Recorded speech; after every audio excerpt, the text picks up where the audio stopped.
Good morning વિદ્યાર્થી મિત્રો. આજે આપણે એક્ટિવિટી 5 જોઈએ. Unit 2 activity 5 ship of the desert. Lion says roaring who are you. બરાબર, રોરિંગ એટલે શું? ગર્જના કરવી. Lion says who are you, તમે કોણ છો? Camel looking down at the lion, કારણ કે કેમલ તો એમ ઊંચું પ્રાણી એટલે એને નીચે જોવામાં તેની ડોકી નીચે કરવી પડે, બરાબર ને? એટલે looking down at the lion, lion તરફ જોઈને શું કહે છે? I am the ship of the desert who are you. બરાબર, હું એમ કે રણનું વહાણ છું. બરાબર, શીપ ઓફ ધ ડેઝર્ટ એટલે શું? રણનું વહાણ. હું તો રણનું વહાણ છું. હુ આર યુ, તમે કોણ છો? Lion says don't you know me. શું તમે મને નથી ઓળખતા, નથી જાણતા? Don't you know me, I am the king of the forest. હું જંગલનો રાજા છું. Camel says are you.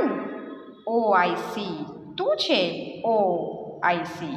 બરાબર, એટલે લાયન અને છે ને તે કેમલ એ બે વચ્ચે શું છે? કોન્વર્સેશન ચાલે છે. બરાબર, અને એ કોન્વર્સેશનની અંદર છે ને એકબીજાને પોતાનો પરિચય આપે છે. લાયન એવું કહે છે કે તમે કોણ છો?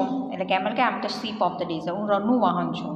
ત્યારે કેમલ શું કહે છે? તમે કોણ છો? Lion says I am the king of the forest, હું જંગલનો રાજા છું. પેલું રણનું વાહન છે, ઊંટ રણનું વાહન છે, જ્યારે સિંહ શું છે?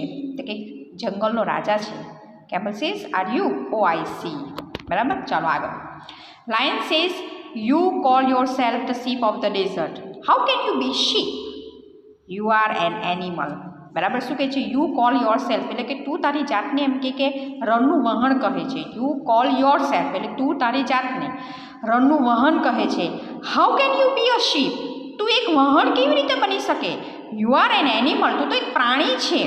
સમજ પડી ને? શું કહે છે કે તું તારી જાતને રણનું વહન કહે છે. બરાબર, તું કેવી રીતે વહન કહી શકાય? બરાબર, યુ આર એન એનિમલ, તું તો એક પ્રાણી છે. Camel says look at my feet. Look at my feet એટલે મારા પગ છે ને તે જો. બરાબર છે, પંજામાં પગના પંજાને જો. They are thick and padded. બરાબર, થીક એટલે જાડા અને પેડેડ એટલે શું? ગાડીવાળા. બરાબર ને? એટલે thick and padded. The hot sun does not burn them. Hot sun એટલે આ જે સૂર્ય છે ને તે મને બર્ન કરી શકતો નથી. બરાબર ને? બર્ન એટલે શું? પેલું આપણે દાજીએ ને એટલે ડજારી શકતો નથી એમ કહે છે. The hot sun does not burn them, મને ડજારી શકતો નથી. Lion says my feet are padded too, એમ કે મારા પગ પણ ગાડીવાળા છે. Thorns don't prick them. Thorns એટલે કાંટા, કાંટા મને ચૂપતા નથી. બરાબર, આઈ કેન રન 80 કિલોમીટર્સ પર અવર. સમજો, લાયન શું કહે છે? આઈ કેન રન 80 કિલોમીટર્સ પર અવર એટલે કે 1 કલાકે હું 80 કિલોમીટર કાપું છું એમ કહે છે. બરાબર, કેમેલના પગ કેવા છે? તો થીક એન્ડ પેડેડ. જો બાળકો ધ્યાનથી સાંભળજો, કેમલના પગ કેવા છે? Thick and padded. જ્યારે લાયનના પગ કેવા છે? તો ઓનલી પેડેડ. બરાબર, ફક્ત ગાડીવાળા છે. આના જાડા અને ગાડીવાળા હોય છે, આના ખાલી ગાડીવાળા હોય છે. બરાબર, એન્ડ શું કહે છે? થોન્સ. થોન્સ એટલે કાંટા, એને ચૂપતા નથી. આઈ કેન રન 80 કિલોમીટર્સ પર અવર એટલે 1 કલાકે હું 80 કિલોમીટર દોડી શકું છું. Camel says that's true. You can run 80 kilometres an hour in the forest. જંગલમાં તો 1 કલાકની અંદર 80 કિલોમીટર કાપી શકે છે. But can you run even a kilometre on the hot send? Can you run even a kilometre on the hot send? શું ગરમ રેતી ઉપર તું ફક્ત 1 કિલોમીટર પર દોડી શકશે? Maybe not. શું કહે છે lion says? Maybe not, કદાચ નહીં દોડી શકું. બટ કેમલ ઇન્ટરપ્રિટિંગ, પેલો લાયન બોલતો જ હોય છે બટ એમ કરીને, પણ એ કેમલ શું કહે છે? એને અટકાવીને બોલે છે and you can't live without water for a week, can you? તું એમ કે 1 અઠવાડિયા સુધી પાણી વગર, વિધાઉટ વોટર એટલે કે પાણી વગર જીવી શકે છે? Can you?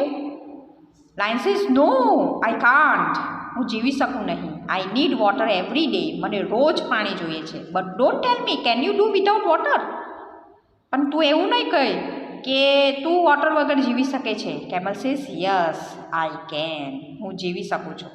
There are no rivers or lakes in the desert. જો ધ્યાન આપજો, નો રિવર્સ ઓર લેક્સ, અહીંયા એમ કે નદી કે તળાવ નથી. But that does not bother me, પણ મને એની ચિંતા પણ નથી. I can drink 200 bottles of water at a time, હું એક સાથે 200 બોટલ જેટલું પાણી પી જાઉં છું. સમજ પડી ને બાળકો? કેટલી નાઇસ કોન્વર્સેશન છે. કેમલ પોતાનો પરિચય આપે છે, બરાબર ને? એમ કે આ રણની અંદર કોઈ એમ કે તળાવ કે એમ કે નદી હોતી નથી, પણ તો બી મને એની ચિંતા નથી. બોધર એટલે શું? ચિંતા.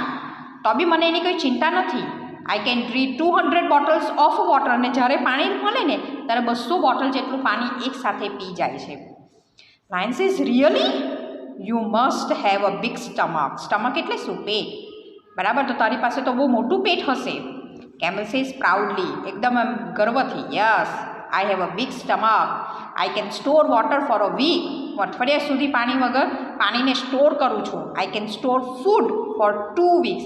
જો અહીંયા બી ધ્યાન આપજો કે પાણી એ 1 અઠવાડિયા સુધી સ્ટોર કરે છે અને ખાવાનું ફૂડ એ 2 વીક્સ એટલે 2 અઠવાડિયા સુધી સ્ટોર કરે છે. એટલે આમાં કન્ફ્યુઝ નહીં થતા. સમજ પડી ને? I can store water for a week. બરાબર, અઠવાડિયામાં હું એમ કે સ્ટોર કરું છું. I can store food for 2 weeks અને 2 અઠવાડિયા સુધી હું શું કરું છું? એટલે કે ફૂડ સ્ટોર કરું છું. Lion says showing a lot of interest, do you store food in your stomach? બરાબર, એને વધારે ઇન્ટરેસ્ટ લાગવા માંડ્યો કેમલની વાત ઉપર. એટલે એવું કહેવા માગે છે do you store food in your stomach? શું સ્ટમક ઉપર એટલે કે પેટમાં એમ કે તું એમ કે ખાવાનું સ્ટોર કરે છે? Camel says no I don't. ના, હું એવું કરતો નથી. I store in my hump. Hump એટલે ખૂંદ, ખબર ને? લેમન આને શું કહેવાય? ખૂંદ કહેવાય. હમ્પ એને ઇંગ્લિશમાં શું કહેવાય? હમ્પ કહેવાય. બરાબર, તો એમ કે હું એમ કે ખૂંદમાં એમ કે પોતાનું ખાવાનું સ્ટોર કરું છું. એટલે સમજ પડી ને બાળકો? શું કહેવા માંગે છે? પાણી એ સ્ટમકમાં સ્ટોર કરે છે અને ખાવાનું એ હમ્પમાં સ્ટોર કરે છે. I eat a lot of food at a one time. અને હું એક વખતમાં એ લોટ ઓફ ફૂડ એટલે ઘણું બધું ખાવાનું ખાઈ લઉં છું. Then I don't need to eat for 4 night. એટલે પખવાડિયા સુધી, એટલે 2 વીક થયા. 2 વીક સુધી એટલે કે પખવાડિયા સુધી હું ખાવાનું ખાતો નથી. બરાબર, ફરીથી કહું છું. Camel says I store it in my hump. હું એમ કે ખાવાનું મારી હમ્પમાં સ્ટોર કરું છું. આઈ eat a lot of food at a one time. હું એક વખતમાં જ ખાવાનું ખાઈ લઉં છું. Then I don't need to eat for 4 night.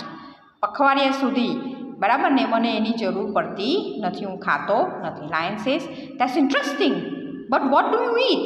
પણ તું શું ખાય છે? બરાબર, એ ઘણું રસપ્રદ છે, પણ તું શું ખાય શું છે? Camel says I eat leaves. મેં પાંદડાઓ ખાઉં છું. But lion says but there are no trees in the desert. What do you eat there? કારણ કે રણમાં તો કોઈ ઝાડ હોતા નથી. અહીં એમ કીધું છે આઈ ઈટ લીવ્સ. લીવ્સ એટલે પાંદડા. તો ઝાડ હોય તો પાંદડા આવે ને. એટલે લાયન એમ કન્ફ્યુઝ થાય છે. એટલે લાયન એવું વિચારે છે કે રણમાં તો કોઈ ટ્રીઝ નથી હોતા. What you eat there? તો તું શું ખાય છે? Camel says there are thorny bushes. કાંટારા ઝાડવા હોય છે in the desert. I eat thorns. મેં એ થોન્સ ખાઉં છું. The thorns don't prick my thick tongue. ઠીક એટલે જાડી, ટંગ એટલે જીભ. આ જે એમ કે કાંટાળી વસ્તુ હોય છે ને, પ્રિક એટલે ચૂબવું, એ મને ચૂબતા નથી. Lion says how wonderful. કેટલું અદ્ભુત છે. Camel says king of the forest please come with me to the dessert.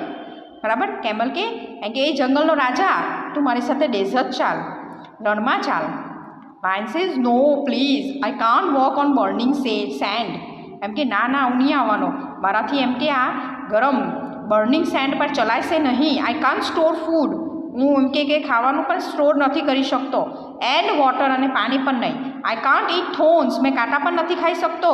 Good bye and good luck o ship of the desert. શું કહે છે? Goodbye and good luck. બરાબર, તમને હું આવજો કહું છું અને તમારું ભાગ્ય કેવું હોય છે? હશે, સારું હશે. બરાબર, ઓ શીપ ઓફ ધ ડેઝર્ટ. ઓ રણનું વાહન. પછી એ સ્વીકારી લે છે લાયન કે ખરેખર તું રણનું વાહન છે. બરાબર, શું છે બાળકો આ એક્ટિવિટી 5ની અંદર? લાયન અને કેમલ. બરાબર, લાયન કે જે કિંગ ઓફ ધ ફોરેસ્ટ છે અને કેમલ કે જે શીપ ઓફ ધ ડેઝર્ટ છે. બરાબર, તો શીપ ઓફ ધ ડેઝર્ટની અંદર તમે જોયું હશે કે ઊંટને એમનેમ રણનું વાહન નથી કહેવાતું. બરાબર, એની પાસે ઘણા બધા કેરેક્ટરિસ્ટિક્સ છે કે જેના કારણે તે રણનું વાહન કહે છે. કે પહેલાં તો એના કેવા ફીટ છે? તો કે થીક એન્ડ પેડેડ ફીટ છે. બરાબર, તે પાણી વગર અઠવાડિયા સુધી જીવી શકે છે. એ ખાવાનો વગર 2 અઠવાડિયા સુધી જીવી શકે છે. બરાબર ને? થોની બુશીસ એ ખાય છે. બરાબર ને, એટલે એ બધી વસ્તુના કારણે એને શીપ ઓફ ધ ડેઝર્ટ કહેવામાં આવે છે, બરાબર. તો ફરીથી બાળકો તમે આ એક વખત લેસન વાંચી લેજો એટલે તમને પરફેક્ટ ખ્યાલ આવી જશે ને. આ જે છે ને તે તમે પૂરજો, બરાબર. અને હમ્પ કહેવાય, અને જે કાંટા હોય તેને પ્રિંક કહેવાય, અને આ છે ને થોન્સ કહેવાય, શેન્ડ કહેવાય, આ ફીટ કહેવાય, બરાબર. તો તમે આ ફરીથી વખત વાંચી લેજો એટલે તમને ખ્યાલ આવી જશે. Okay, thank you.